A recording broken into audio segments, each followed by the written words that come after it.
The Assad regime's attack against innocent Syrians in Douma, Syria on April 7th is horrifying and tragic, and it demanded an immediate response. Yesterday, United States forces, at the direction of President Trump, launched precision strikes against Assad regime targets associated with the use of chemical weapons in Syria. We launched these strikes to cripple Syria's ability to use chemical weapons in the future. We were joined by the United Kingdom and France, who demonstrated solidarity in addressing these atrocities. Americans are united in condemning Syria's inexcusable use of chemical weapons, which no civilized nation would tolerate. We are encouraged by the support we received from the senators and congressmen on both sides of the aisle. We are also extremely proud of the United States service members who carried out this operation last night. They demonstrated unwavering courage and commitment in their defense of the American people and the values and ideals our nation represents. This operation was carefully orchestrated and methodically planned to minimize potential collateral damage. I can assure you, we took every measure and precaution to strike only what we targeted, and we successfully hit every target. This operation does not represent a change in U.S. policy, nor an attempt to depose the Syrian regime.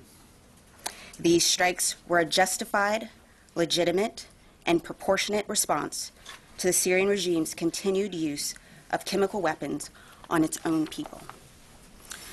We do not seek conflict in Syria, but we cannot allow such grievous violations of international law. Our goal in Syria remains defeating ISIS by, with, and through the 70-nation coalition.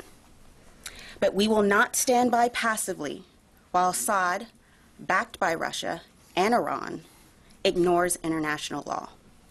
The Assad regime's actions in April 2017 and again on April 7, 2018, show they have abandoned their commitments to the international community and resorted to illegal tactics against the innocent Syrian people.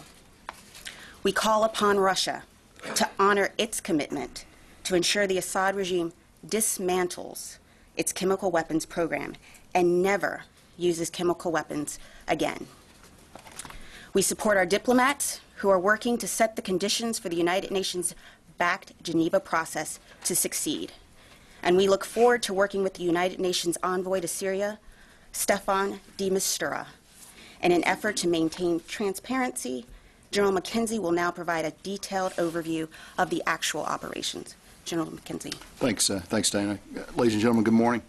I'm going to spend the next couple of minutes just talking about the military details of the strikes that we executed last night. And could I get the first graphic up, please? As you've heard from the President of the United States and directly in this room from Secretary Mattis and Chairman Dunford, the United States, the United Kingdom, and France, 3 of the 5 permanent members of the UN Security Council, conducted a proportional, precision, coordinated strike in response to the Syrian regime's continued use of chemical weapons. This combined military strike was directed against 3 distinct Syrian chemical weapons program targets, and I'm going to show them to you in turn on the monitor behind me, and I think you have access to that information also. The 3 facilities are more appropriately were fundamental components of the regime's chemical weapons warfare infrastructure. Let's go to the first slide, please. The Barza Research and Development Center. Next slide. Pardon me. The Him Shinsar Chemical Weapons Storage Facility. And last, and the next slide, please, the Him Shinsar Chemical Weapons Bunker Facility, which is located about 7 kilometers from the previous Him Shinsar site. This strike aimed to deliver a clear and ambiguous message to the Syrian regime that their use of chemical weapons against innocent civilians is inexcusable and to deter any future use of chemical weapons. We selected these targets carefully to minimize the risk to innocent civilians. We're still conducting a more detailed damage assessment, but initial indications are that we accomplished our military objectives without material interference from Syria. I'd use three words to describe this operation: precise, overwhelming, and effective. Let's go back to the first Barza slide, please. Against the first target, the Barza Research and Development Center, which is located in the greater Damascus area, we employed 76 missiles. 57 of these were Tomahawk land attack cruise missiles, and 19 were Joint Air-to-Surface Standoff Missiles, or JASSMs. As you can see for yourself from the graphics, initial assessments are that this target was destroyed. This is going to set the Syrian chemical weapons program back for years. And you'll also note that we've successfully destroyed 3 buildings in metropolitan Damascus, one of the most heavily defended aerospace areas in the world. Next slide, please. Against the second target, the Hem Shinsar chemical weapons storage facility, which is located in Syria just west of Homs, 22 weapons were employed: 9 U.S. TLAMs, 8 Storm Shadow missiles, 3 naval cruise missiles, and 2 Scalp land attack cruise missiles. So this target was attacked by all coalition forces. Our Tomahawks, the British Storm Shadow, and then the French missiles went against it as well. Against the third target, next slide, the Hem Shinsar chemical weapons bunker facility, we deployed 7 Scalp missiles. Again, the initial assessment is that this bunker facility was successfully hit. I'd now just like to talk a bit about the specific platforms that were part of this strike. And let's go back to the first slide, please. The missiles that I've just described were delivered from British, French, and U.S. air and naval platforms in the Red Sea, the Northern Arabian Gulf, and the Eastern Mediterranean. All weapons hit their targets at very close to the designated time on target of about 4 a.m. in Syria, which of course is 9 o'clock here on the East Coast. I'm going to give you a little more details now about the platforms. First, in the Red Sea, the Ticonderoga class cruiser Monterey fired 30 Tomahawk land attack cruise missiles, and the Arleigh Burke class destroyer Laboon fired 7 Tomahawks. In the North Arabian Gulf, the Burke class destroyer Higgins fired 23 Tomahawks. In the Eastern Mediterranean, the French frigate Languedoc fired 3 missiles of their naval version of the Scap missile. Also in the Mediterranean, the Virginia-class submarine John Warner fired 6 Tomahawk missiles. In the air, 2 B-1 Lancer bombers fired 19 Joint Air-to-Surface Standoff Missiles. In addition, our British allies flew a combination of Tornadoes and Typhoons and launched 8 Storm Shadow missiles. Our French allies flew a combination of Rafales and Mirages and launched 9 Scalp missiles. Taken together, and as you can see from the graphic behind me, these attacks on multiple axes were able to overwhelm the Syrian air defense system. It's also important to note that we flew a variety of defensive counter-air, tanker, and electronic warfare aircraft in support of these operations. None of our aircraft or missiles involved in this operation were successfully engaged by Syrian air defenses, and we have no indication that Russian air defense systems were employed. We are confident that all of our missiles reached their targets. At the end of the strike mission, all our aircraft safely returned to their bases. We assessed that over 40 surface-to-air missiles were employed by the Syrian regime. Most of these launches occurred after the last impact of our strike was over. It is likely that the regime shot many of these missiles on a ballistic trajectory. I mean by that, without guidance. And we assessed that the defensive efforts of Syria were largely ineffective and clearly increased risk to their own people based on this indiscriminate response. When you shoot iron into the air without guidance, it's going to come down somewhere. By contrast, the precise nature of our strike and the care which our Allied team planned and executed significantly reduced the risk of collateral damage to civilians. In summary, in a powerful show of Allied unity, we deployed 105 weapons against 3 targets that will significantly impact the Syrian regime's ability to develop, deploy, and use chemical weapons in the future. It's been said before, but I want to emphasize again that by comparison, this strike was double the size of the last strike in April 2017, and I'd also emphasize that this strike was a multinational effort. The precision strike was executed with France and the UK, demonstrating our unquestionable resolve.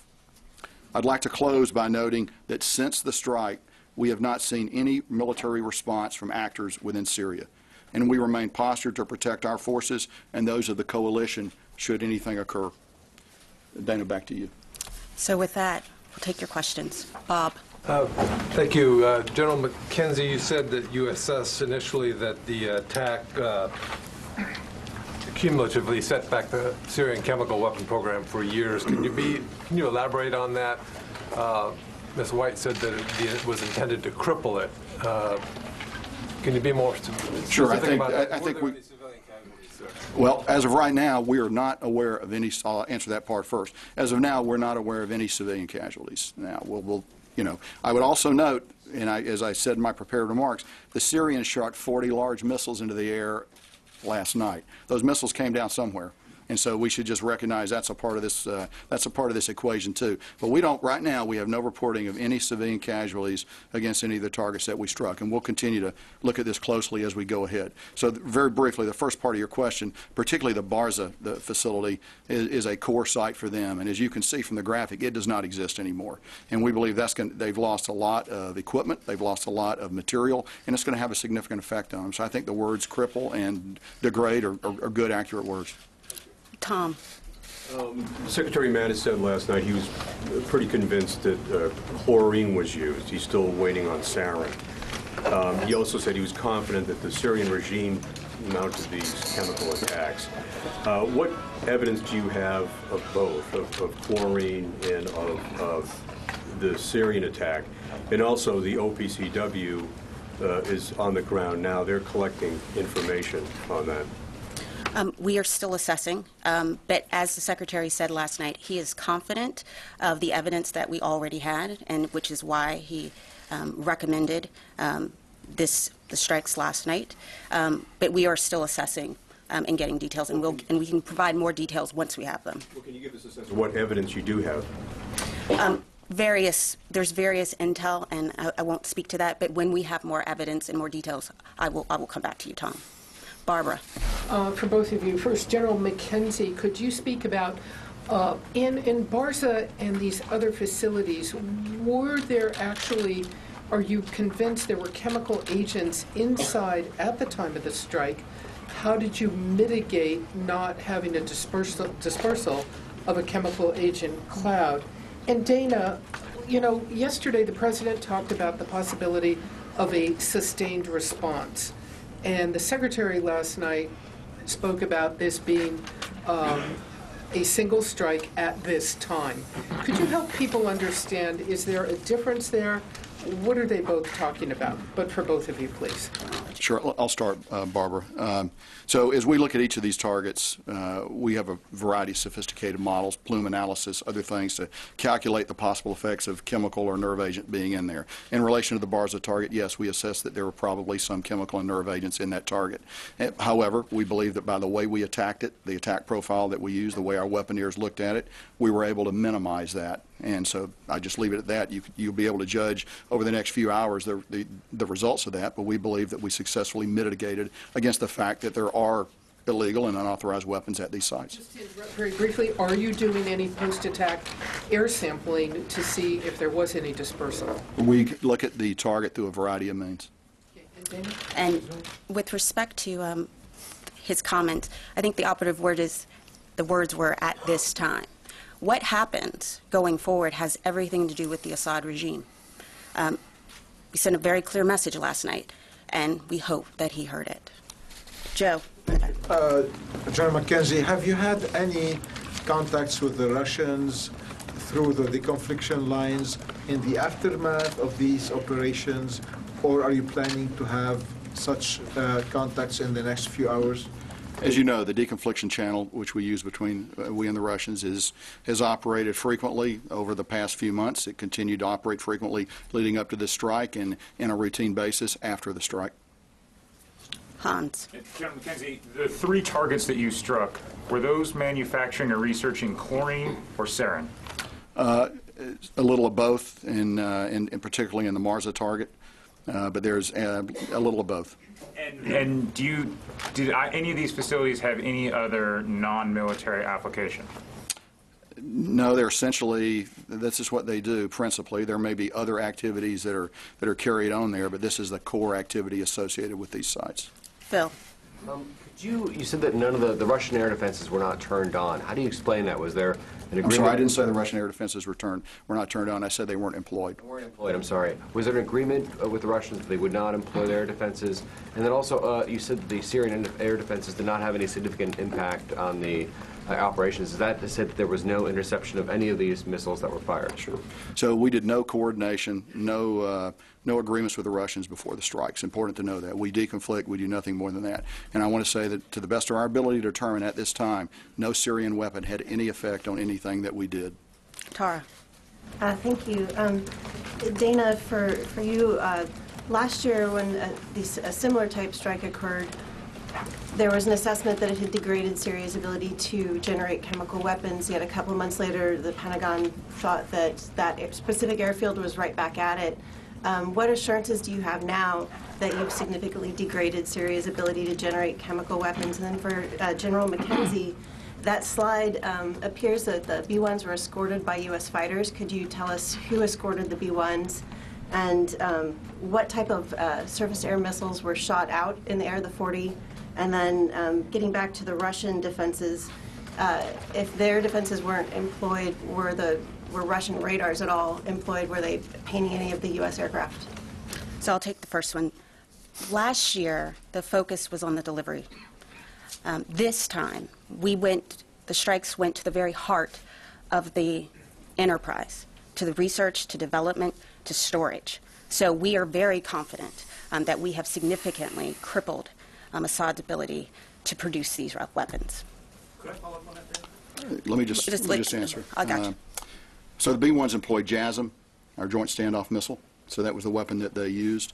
B-1s were accompanied by U.S. fighters up to the launch and release point. There's a normal way you'd integrate an air package to provide protection to the bombers, just as the French and British aircraft were accompanied by their own fighters as part of an integrated package that provides defense for the shooters. Additionally, we positioned defensive counter-air around the theater, and in fact that's still operational right now as we observe a potential Syrian response. Were the escorts Raptors?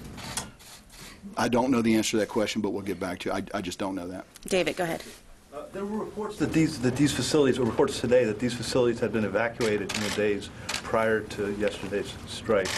Do you have any indication, either of you, that that's the case? And wouldn't that, to some degree, degrade your assessment of the damage that's been done to the regime?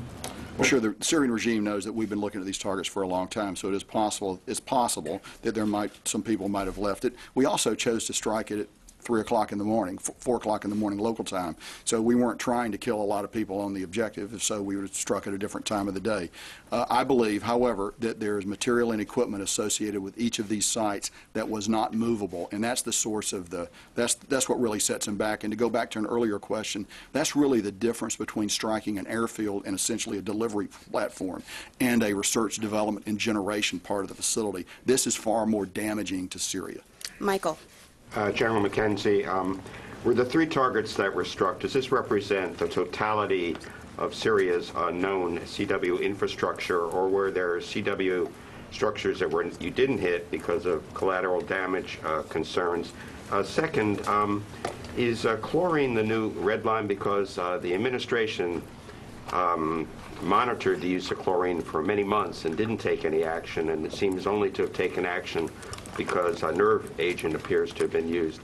And the last weapons question, was the JASSM used, an extended range JASSM, or just the first generation JASSM? So let me, in terms of the targeting, as we selected targets, obviously the Syrian chemical weapons system is larger than the 3 targets that we addressed tonight. However, these are the targets that presented the best opportunity to minimize collateral damage, to avoid killing innocent civilians, and yet to send a very strong message. We could have gone to other places and done other things, but we, in close coordination with our allies, decided these were the ones that best fit that criteria. So there's an element that is not part of the. There are other elements, and we'll continue to examine those as we go forward. So we did employ the JASSM-ER. And you say you destroyed most of the infrastructure, 50%, 80%, or? You can look at the map. You can look particularly at the Barza site and make your own conclusions. I would say they had 3 buildings there and a parking deck, and now they don't. So I think that's probably the one that's easiest to see because it's a building structure. I think we dealt them a severe blow. There's some left, but we dealt them a severe blow. And what about the prospective use of chlorine in the future? The administration didn't act in the event of previous uses of chlorine. Dana, will it act now? Is that a new red line? What's important to understand is that the Assad regime has a pattern of using chemical weapons against its own people, against the Chemical Weapons Convention, despite the fact that they had agreed to it, and despite the fact that the Russians were their guarantors. So what happens next has everything to do with what the Assad regime decides to do. And it has everything to do with what the Russian government decides to enable as well. Stephanie? Thanks, Dana. Why does the administration, just talk a little bit about this, I know you guys have touched on this, but why does the administration feel these strikes are enough to deter the Assad regime from using chemical weapons again? I'll pass it to the general in a second. We were very methodical in making the decision about these sites, and it was a deliberate decision to go to the storage facilities, to go to the research and development facilities. That was the difference. We think by doing this, this was very successful, and we are confident that we've significantly degraded his ability to ever use chemical weapons again. One more. And what kind of response should the Assad regime expect from the U.S. if they were to use chemical weapons again? One, I think it's very important to remember that that this represents 3 permanent members of the UN Security Council who did this. The UK and France are our oldest allies. This is about values. We did this because it's intolerable for any civilized nation to tolerate the use of chemical weapons. Thank you. Missy. Thank you. I just have one follow-up on Michael's question for you, General, and a question for you, Dana. General, can you just, to press you a little bit on the chemical weapons program, can you give us an idea of, should the American public understand that this is a minority of the existing chemical weapons programs? Is this more than half? Is there any way you can give us a better sense of the scale of what these 3 sites represented? Also for you, General, how long did the strike last? How many minutes, hours? And Dana, for you, can you just comment on, to put this a little bit in the context of the broader civil war? I know that the U.S. policy is not to get engaged in the civil war, and that the objective is to get to a negotiated settlement eventually. But we have this significant military response to chemical attacks that in this instance killed an estimated 45 people. At the same time, the Assad regime has continued to use conventional means to attack women and children, civilians repeatedly using barrel bombs and other means. Can you just talk about that? How should people understand the difference in the response to these more isolated chemical attacks and the ongoing conventional attacks by the Assad government on its own people? It is clear to everyone that the Syrian people have suffered for too long. And it's why we are 100% behind the UN-backed Geneva peace process. And we encourage our allies and partners in the region to also help facilitate that conversation. We have a new UN envoy, and this is an opportunity to really put real steam behind the process. But our mission in Syria remains the same. It is to defeat ISIS. It is not to be involved in the civil war. Christina. Sorry. It's Christina, Yeah. I'm sorry. There you go. Missy, so your 2-part question. First, we believe that by hitting bars in particular, we've attacked the heart of the Syrian chemical weapons program. Now, I'm not saying that they're not going to be able to reconstitute it. And I'm not saying that it's going to continue. But this has dealt them a very serious blow. So I think that's the core of what I'm saying. Second point is, how long did the attack last? As you know, an operation like this has many, many elements. From a 0-400 time on target, which all our missiles impacted within a minute or 2 of that time, really several hours before you begin to launch tankers, you begin to launch intelligence aircraft, you begin to do a variety of things.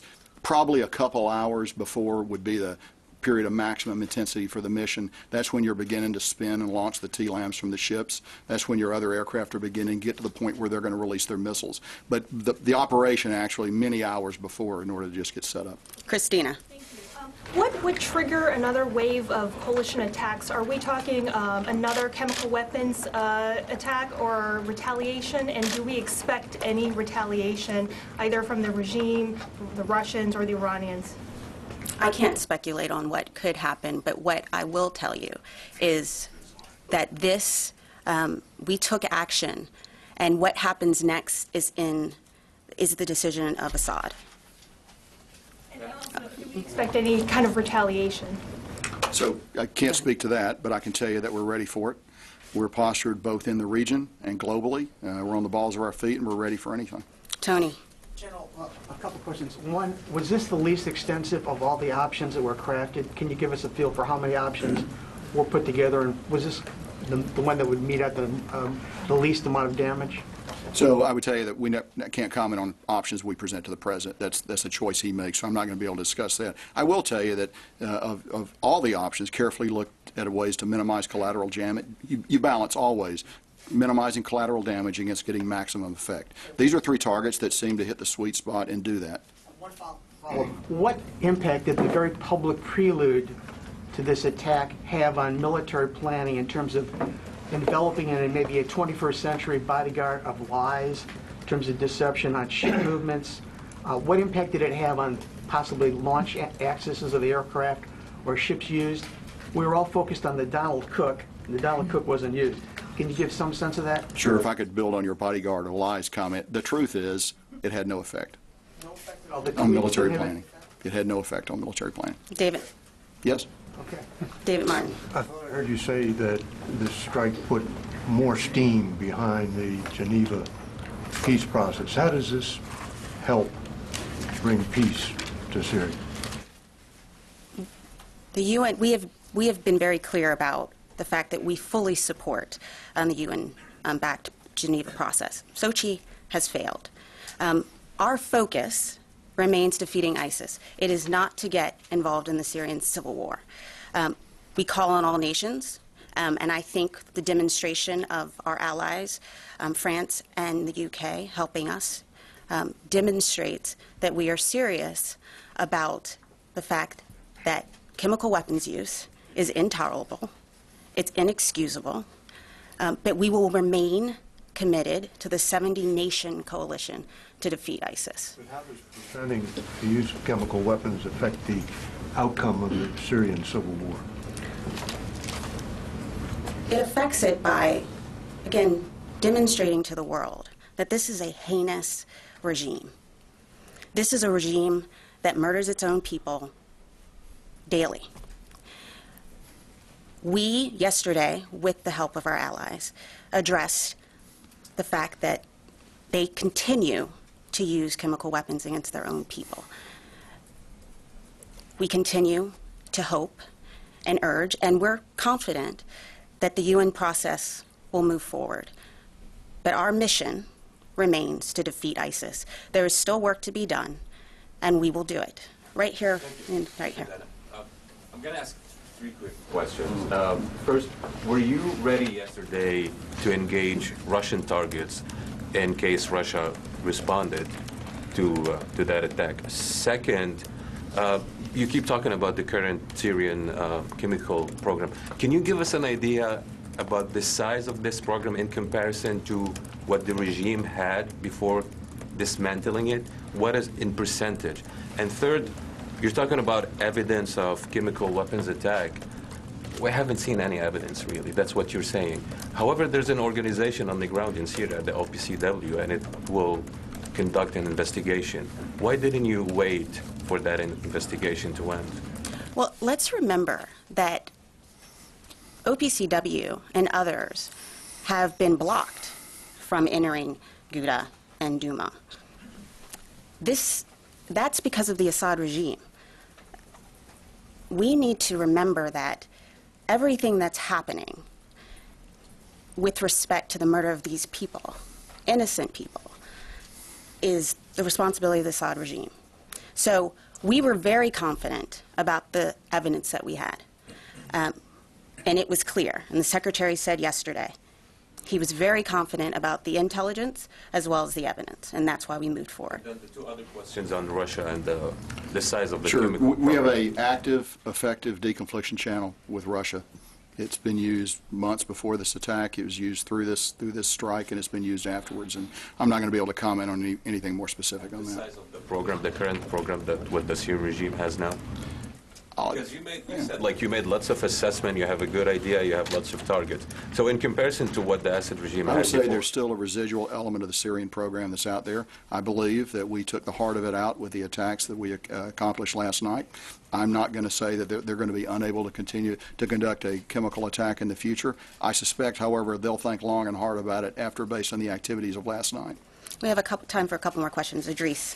Thanks, Dana. President Trump tweeted about an hour ago, mission accomplished, which, of course, historically has not borne out when the phrase has been used. And you're saying that if, you've left the option open for future strikes in case chemical weapons are used again. So could you sort of reconcile those two statements, mission accomplished and could be used in the future? And in terms of authorities, if there are other strikes, does Secretary have to go to President Trump, or has he been delegated the authority to carry them out as he sees fit? So, and to your first point, last night operations were very successful. We met our objectives. We hit the sites, the heart of the chem weapons program. So it was mission accomplished. Give me your second part. Second part is the authorities question. If there are future strikes, does the same process have to go where you go to the NSC and the PCC? What is the process now? As the Secretary said last night, the President has the authority under Article 2 to defend U.S. interests and national interests. And so I'm not going to speculate on anything that happens in the future, but this was a fully legitimate operation. Ryan. General McKenzie, did the Chairman of the Joint Chiefs, General Dunford, did he communicate with General Gerasimov in the days or hours leading up to this strike? And then, in addition, do you assess that this has actually fundamentally changed the military balance of the Syrian civil war, or is the Assad regime maintaining its advantage? So I go back to some of the things I've already said about the deconfliction channel with the Russians. It's a multi-level, robust system of communication that we've employed for some time. I'm not going to be able to give you any more information on a particular conversation that the chairman may or may not have had.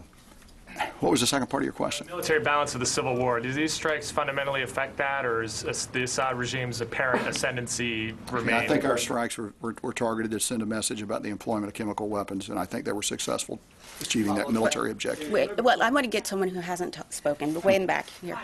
Connie. Channel 4 News. Thank you, Dana. Just following up on Idris's question, this question of mission accomplished. If the mission is to deter President Assad from spreading chemical weapons, isn't it actually impossible at this stage militarily to know whether that mission, as described, was accomplished? Last night's operations were successful. We met all of our objectives. We hit all of our targets successfully. No aircrafts, allied aircrafts were engaged. It was a successful mission. What happens next depends on what the Assad regime decides to do. Right over here. Thanks, Patrick Tucker, Defense One. You said earlier that you didn't observe any material effects on forces during the strike. Can you describe any other effects, electromagnetic or cyber effects that were perhaps targeted towards coalition craft? And also, have you observed any activity around residual or remaining sites that you didn't strike that suggests perhaps an after-action plan to hide or use chemical weapons in some other way? The Syrian response was remarkably ineffective in all domains. That's probably the best answer I can give you. So they had no material impact on the strike.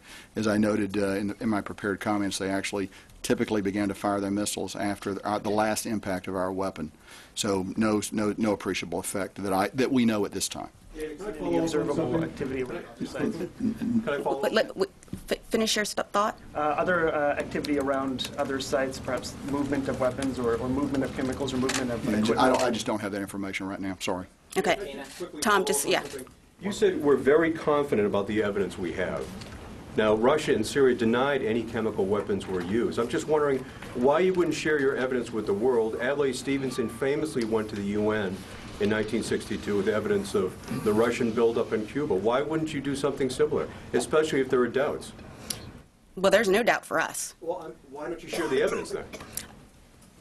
One, a lot of this has to do with intelligence. And I'm very happy to show evidence if I can. But we were very confident about the decisions we made. I'm going to take one more question from Aaron. You've already spoken. Come on, give someone else a chance. Aaron. Just a couple of clarification points. Thanks, Dana. General McKenzie, you said, I believe, there's still an air defense package in operation right now in case there's potential for retaliation from either Syrian or Russian assets. How long do you intend to keep that package in the area, specifically keeping an eye on if there's kind of a retaliation to this strike? And then during the strikes last year, a couple of the TLAMs, I believe, failed, just not because of interference, but they just failed. Were there any weapons that didn't make it to their targets this time? None of our Tomahawks experienced any problems. Weapons? I don't believe so, no. And your last question, we typically keep DCA over deployed forces in eastern Syria. So typically we've got aircraft up over them. So this would, as we open in time from the event going forward, the commander will continually readjust the air defense posture that we've got. Right now it's robust, and we'll keep it robust for a while, then we'll make adjustments just based on our observations of the environment. Lucas. General, the Syrian government is saying they shot down over a dozen Tomahawks. Are they lying? And what Syrian military units did you strike? And for the people at home, can you explain this deconfliction? You say you didn't coordinate or give a heads up to the Russians, but you said you deconflicted. And Dana, finally, you say you want to avoid conflict with Syria, yet with all due respect, you just lobbed a couple dozen Tomahawk cruise missiles into the country. Can you explain that? Our mission stays the same. It's to defeat ISIS. But Assad's actions were beyond the pale. Again, we will 100%, and we are supporting Envoy de Mistura. We will continue to do that because we want a diplomatic, political resolution to the Syrian conflict. But civilized nations can't let what's happened in Syria stand. So with that, I'm going to... Oh, sorry, go ahead. Sure. So you asked about deconfliction. Probably the best way to understand it is this. The Russians don't have a veto on anything that we do. And that's probably the best way to describe it. We're not cooperating with them in Syria. We don't want to get into a fight with them. They don't want to get into a fight with us. The best way to do that is to share certain information about what you're doing, carefully metered out by us, and I'm sure the same by them. But we're not cooperating with them, and they have no veto over what we do. At the same time, we owe it to our servicemen and women and those of our coalition partners to do the best we can to simplify the environment in which we're going to fight. So the deconfliction mechanisms allow us to do that. As to the last part of your question, I can't help you with what the Syrians are saying or not saying. What I'm telling you is what actually happened. And on that point, as Secretary Mattis said last night, the Russian disinformation campaign has already begun. There has been a 2,000% increase in Russian trolls in the last 24 hours. Therefore, we will keep you all abreast of the facts moving forward. Thank you all very much. General, does this operation have a name? You've been watching pictures from a live briefing from the Pentagon. Dana White there explaining the reasons why this strike happened. She said that it was an inexcusable use of chemical weapons from the Syrian government, and no civilized nation could stand by and tolerate that. She also talked about it being a justified, proportionate response. Very careful there to point out that she doesn't seek conflict, that the United States isn't seeking a conflict, but that their goal in Syria is simply to defeat ISIS.